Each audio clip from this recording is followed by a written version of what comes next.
Одлуката Јабланица да стане национален парк значи заштита на незините ретки природни богатства кои масовно се експлоатираа, но и крај за неконтролираното искористување на планинските ресурси, велат екологистите. Но од друга страна за ловџиите тоа значи директно зачувување на рисот кој е се позачеста на Јабланица важи за ендемски вид. Во соработка со друштвото МЕД, тие интензивно работат на програмата за закрепнување на овој ендемски вид. Пред скоро 2 години беше забележана мајка рис и незиното малечко низ планината, што дава надеж дека ова животно почнува природно да се размножува. Затоа велат е потребна поголема посветеност и мониторинг за да се спречи криволовот и намалувањето на пленот кои се најсериозни закани за истребување на рисот, кој во земјава и национален символ, а се наоѓа на монетата од 5 денари. Рисот на повеќе пати е снимен во нашите ловни терени, поставуваме камери и се снима. Видете, рисот е пред се забранет за излов.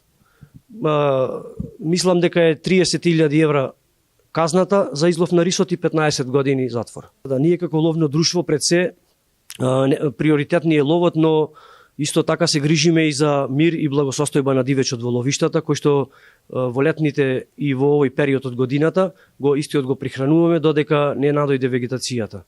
Значи градиме хранилки, солишта, калишта, истиот го прихрануваме. Во проектот подршка дава и општина Вевчани, која директно учествува во неколку проекти за заштита на природните споменици, меѓу кои планината Јабланица и Вевчанските извори. И во околината на Вевчани е сликан рис, што е многу значајно.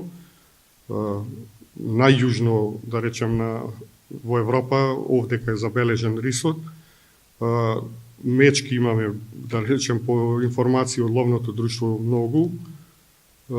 Тоа е интересно, пошто шумата кај нас е, ви викам, очувана, немаме никаква сеча веќе од 97 година, нема никаква сеча.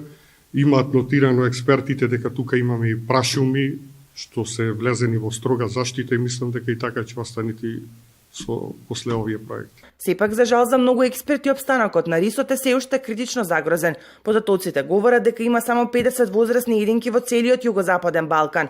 Во државава има најмногу, можеби 30 до 40 возрастни единки, додека ситуацијата во Албанија и на Косово е навистина критична.